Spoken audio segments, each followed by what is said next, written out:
তাহলে তোমরাই রামের পুত্র। তোমরাও ওরই মতো তুচ্ছ দেখতে। নির্বল বনবাসীদের সাহায্যে তোমাদের পিতা রাম আমার পিতাকে হত্যা করেছে।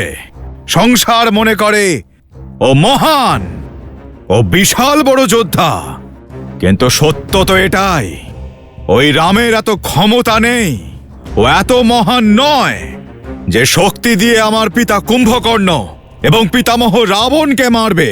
ও ছলনা করেছিল, ছল। আজ আমি ওই রামকে রাক্ষস কুলের শক্তির পরিচয় দেব, কিন্তু তার আগে তোমাদের হাত খুলে তোমাদের লড়ার সুযোগ দেব। কি করব? আমি রামের মতো কপট যে নই। জয় শ্রীরাম।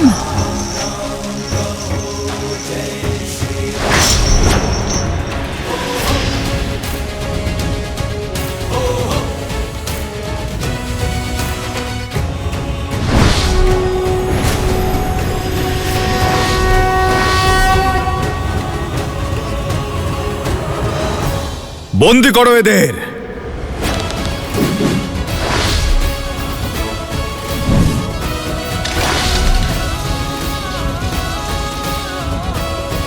যার নামকে এতটা অমর্যাদা করছো, এখন আমরা তোমাকে তার পরিচয় দিচ্ছি। তার নাম কি করে নিতে হয় সেটা শেখাচ্ছি। রঘুকুলের শিরোমণি, কৌশল নরেশ, অযোধ্যাপতি, দশরথ নন্দন শ্রীরাম। এমনই অহংকারের বশে, এমনই শক্তির দম্ভে তোমার পিতামহ মৃত্যু লাভ করেছিলেন। শুনেছিলাম যে সেই রাবণও আমাদের পিতার নামের পূর্বে শ্রী বলতে চাইতেন না, কারণ শ্রী দিয়েই রাম সম্পূর্ণ হন। শ্রীতে সীতা আছেন, আর সীতা থেকে রাম। সীতারাম মিলিত শক্তি, আর সবশেষে সেই রাবণও শ্রীরাম বলেই তো মৃত্যুবরণ করে। শ্রীরাম সেই ধ্বনি নয় যে ধ্বনি শুনলে ভয় করবে। এ হলো সেই জয়ধ্বনি যা প্রতিটি পুরুষ, প্রতিটি স্ত্রী, প্রতিটি মানুষের, প্রত্যেকের মনকে এক করতে পারে। আর ধর্মের দিক থেকে শ্রীরাম আর মাতা সীতার কাহিনী তো শ্রীমৎ রামায়ণ। আর আমরা সীতারামের পুত্র। চাইলে একটা বাণ নিক্ষেপ করেই তোমার জীবন সমাপ্ত করে দিতে পারি, কিন্তু না, আমাদের পিতাও তোমার পিতামহকে, তোমার পিতাকে একটা শেষ সুযোগ অবশ্যই দিয়েছিলেন শুধরানোর।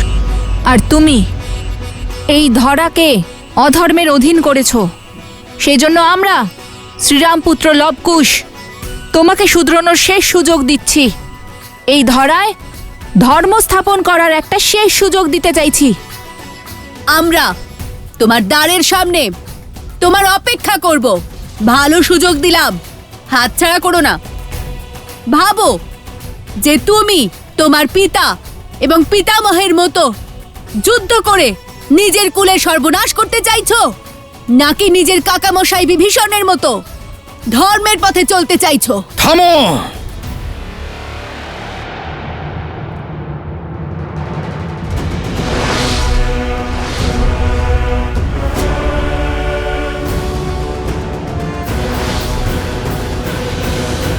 নির্বল ছিল, বিশ্বাসঘাতক ছিল ওই বিভীষণ, যে শত্রুর সামনে মাথা নত করেছিল। ওর দেখানো পথে চললে সারা জীবন পিতার এই বলিদানের পীড়া নাগরূপে দংশন করতে থাকবে আমায়।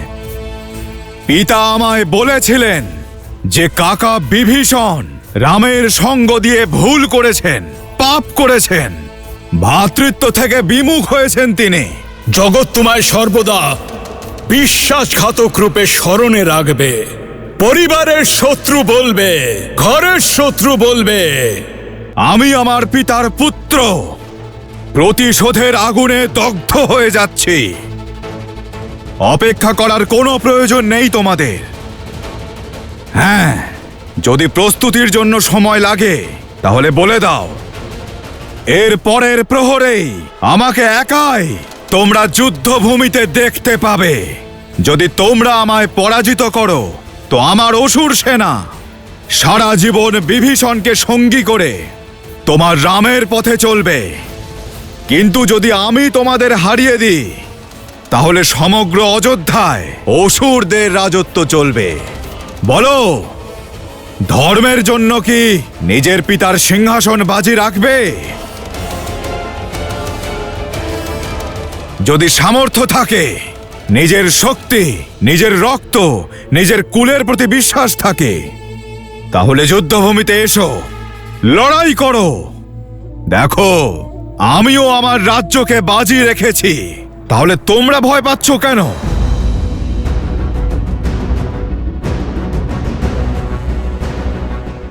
ধর্ম না কখনো হারে আর না কখনো কাউকে ভয় করে। আমরা শর্তের দ্বারা বাধা পড়ি না, তবে একটা প্রতিশ্রুতি দিতে চাই, শীঘ্রই এই স্থান থেকে তোমার অধর্মের সত্তার বিনাশ হবে। এই স্থানে ধর্ম স্থাপন হবে। জয় সীতারাম।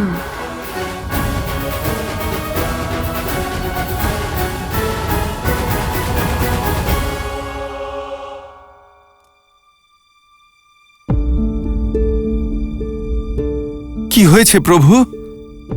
আপনার এই সেবকের কথায় আপনি আহত হননি তো? এমন কোনো ব্যাপার না হনুমান। দিন যেমনই হোক, তাকে শেষ হতেই হয়।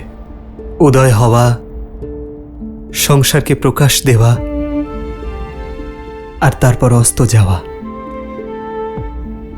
এই তো সূর্যের নিয়তি। নিয়তি যা কিছু রচনা করেছে, তার পাত্র হয়ে ওঠাই জীবন। হ্যাঁ, নিয়তি পর্যন্ত পৌঁছানোর পথ হয়তো ভিন্ন হতে পারে, কিন্তু তা পরিবর্তন করা যায় না হনুমান। তা সে আমাদের জন্য যত দুঃখ প্রদানকারী হোক না কেন। প্রভু, আপনার থেকে বড় জ্ঞানী আর কে? আমি তো এক বুদ্ধিহীন বানর। আমি শুধু আমার বুদ্ধি অনুসারে এটুকু বলতে পারি যে, যদি কোনো পুত্রকে জিজ্ঞাসা করা হয়, তার মাতা পিতার ছায়া তার মাথার উপর থেকে তুলে নেওয়া হবে, আর সে শুধু দাঁড়িয়ে দাঁড়িয়ে তা দেখতে থাকবে। তার তো খারাপ লাগবেই। প্রভু, এই চোখ দিয়ে আমি আমার মাতাকে পাতালে প্রবেশ করতে দেখেছি। যদি এই হনুমানের সামর্থ্য থাকতো, তাহলে ভূমি দেবীকেও বন্দী করতাম।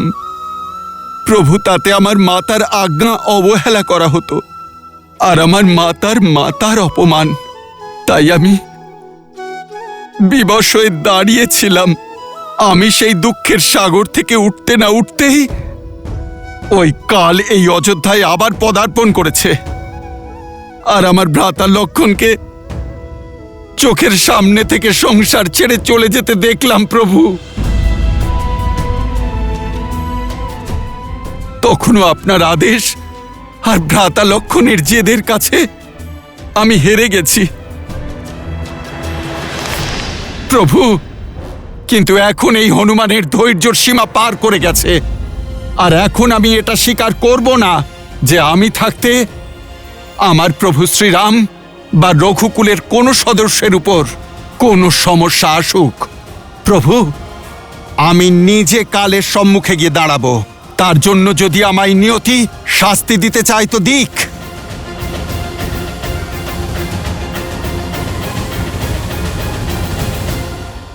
আর প্রভু, আপনাকে আপনার এই সেবকের দিব্যি, এইবার আপনি আর আমায় বাধা দেবেন না, আর না আমায় কোনো বন্ধনে আবদ্ধ করবেন। প্রভু, যদি আমি আপনার ভক্তি কায়মনোবাক্য আর অন্তর থেকে করে থাকি, তাহলে আমার প্রভু শ্রীরাম আমার এই কার্যের মাঝে আসবেন না। প্রভু, আপনাকে আমার দিব্যি।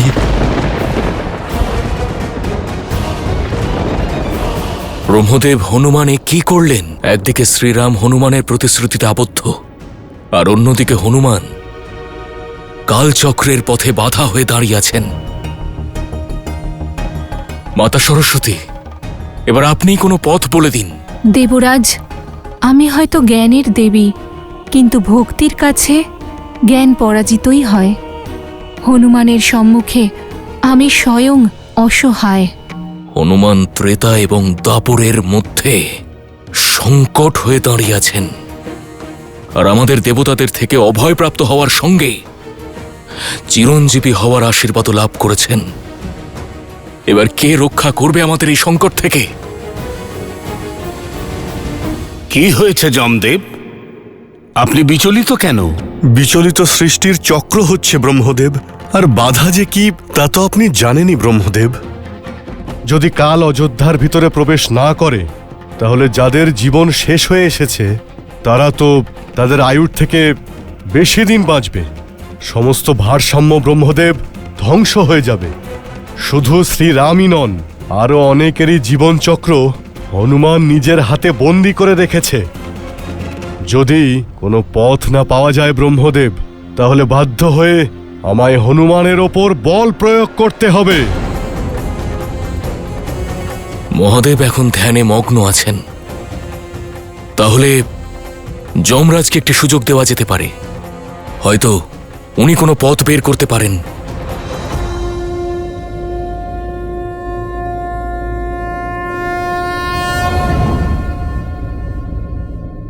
হনুমান নিজের কর্মে অবিচলিত, তাহলে আমাদেরও আমাদের কর্মে অটুট থাকতে হবে। অনুমতি দিচ্ছি যমদেব। তাই আজ অযোধ্যাতে কাল প্রবেশ করবেই। আমি আমার সর্বশ্রেষ্ঠ যমদূতকে অযোধ্যায় পাঠাবো।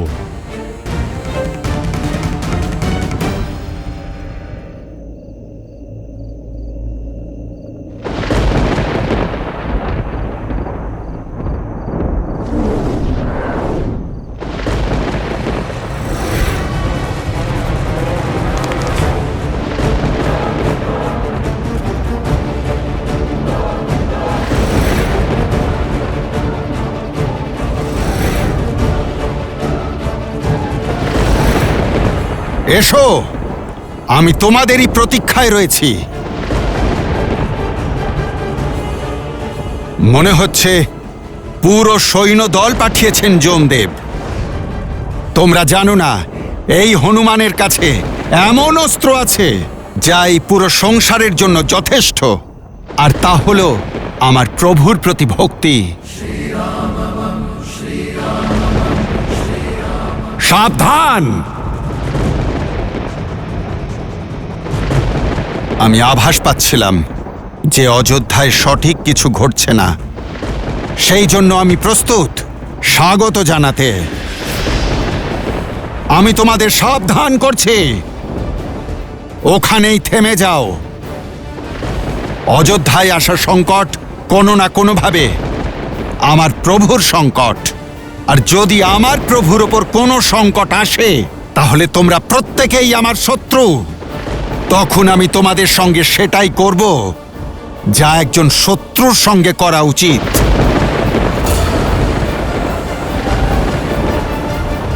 জয় শ্রীরাম।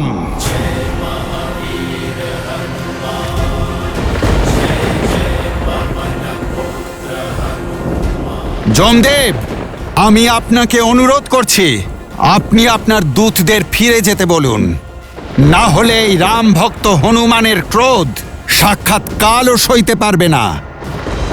আমরা আপনার শক্তির সঙ্গে অপরিচিত নই মারুতি, কিন্তু আমরা আমাদের স্বামীর আদেশ অমান্যও করতে পারি না। যমরাজ আমাদেরকে আপনার কথা অমান্য করার আদেশ দিয়েছেন। আপনার কাছে এটাই অনুরোধ, আপনি দয়া করে সৃষ্টির চক্র আর নিয়তির নীতির বিঘ্ন ঘটাবেন না। যদি আপনি আপনার সিদ্ধান্তে অনড় হন, তবে আমাকেও আমার দায়িত্ব পালন করতে হবে। তাহলে ঠিক আছে, ধর্মযুদ্ধ কাকে বলে আমি জানি। তোমরা তোমাদের ধর্ম পালন করো, আর আমি আমার ধর্ম। জয় শ্রীরাম। शंकर सुवन वीर हनुमंता मदन कराल काल बुलधालक राम सहाय सदा प्रतिपालक भूत प्रेत पिशाच निशाचर अग्नि पाताल काल मारी मर्दिन मारो कोई सकल राम की राखुना। অযোধ্যায় সংকট নিয়ে আসবে, আমার প্রভু শ্রীরামকে বিচলিত করবে এই হনুমান থাকতে। দেখুন জগৎপিতা, দেখুন কি হচ্ছে। ক্ষমা করবেন, কিন্তু এই সব কিছু আপনার কারণে হচ্ছে। আপনি যে কাউকে যে কোনো বর দিয়ে থাকেন, দেখুন এক বানরকে শক্তিশালী করার পরিণাম যমদূতকে নিজের অদৃষ্ট বোঝাচ্ছে আর চলেছে নিয়তির চক্রের মধ্যে বাধা সৃষ্টি করতে। আপনি নিশ্চয়ই জানেন, আপনিই তো এই বরদান দিয়েছিলেন অজেয়, অমর এবং চিরঞ্জীবী হওয়ার। এখন সে আপনার বরদানের দুর্ব্যবহার করছে, আর আমরা এখানে অসহায় হয়ে দাঁড়িয়ে আছি, কিচ্ছু করতে পারছি না। কিন্তু তার শক্তির সামনে নত হয়ে আমরা তো আমাদের দায়িত্ব ভুলে যেতে পারি না ইন্দ্রদেব। সৃষ্টির নিয়ম যাতে ভঙ্গ না হয় সেই জন্য এখন আমায় হনুমানের সম্মুখে যেতেই হবে।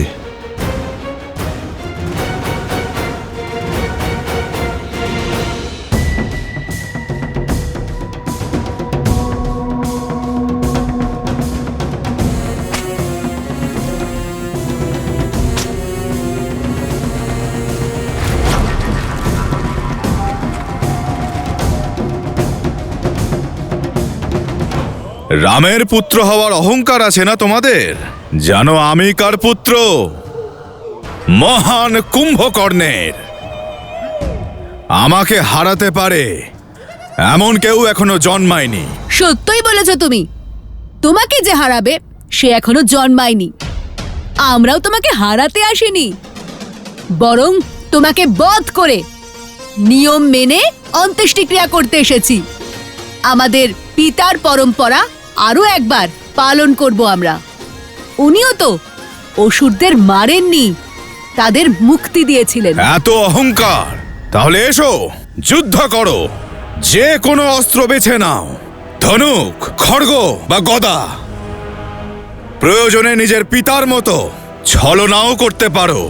আমরা শ্রীরামের অংশ, আর আমরা সেভাবেই যুদ্ধ করব যেভাবে শ্রীরাম যুদ্ধ করেন, ধর্মের কবচ নিয়ে। আর ধর্ম বলে যে তুমি আমাদের ধর্মপরায়ণ পিতাকে কপটি বলে মহা অপরাধ করেছো, নিজের মৃত্যুকে আমন্ত্রণ জানিয়েছো।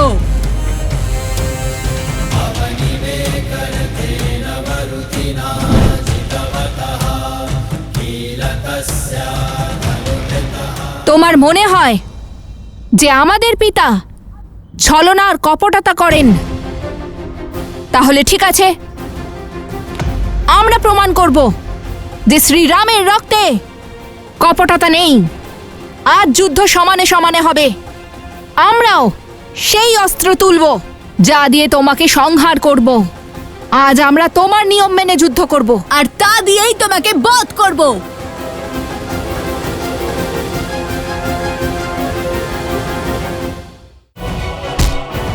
কুশ,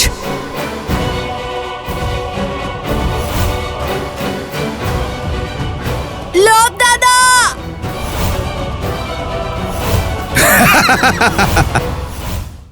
যারা বেশি কথা বলে তারা মৃত্যু লাভ করে।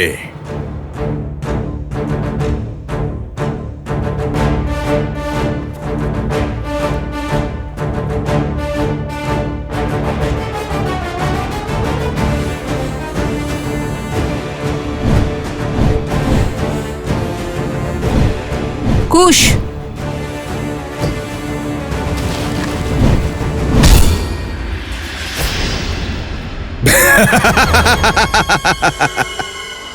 রামের রক্তে শুধু এটুকুই ক্ষমতা?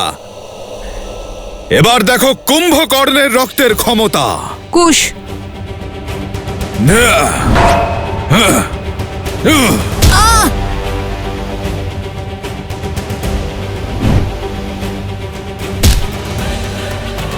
কুশ,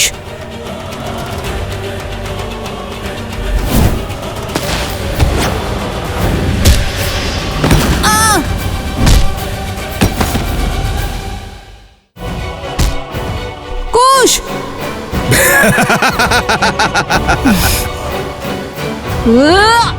লোভ দাদা!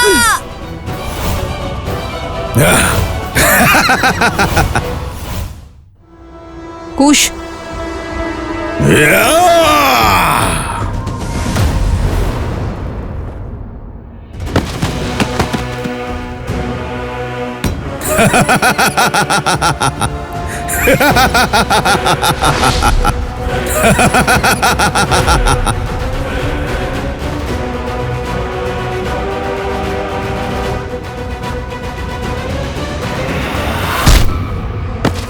কুশ!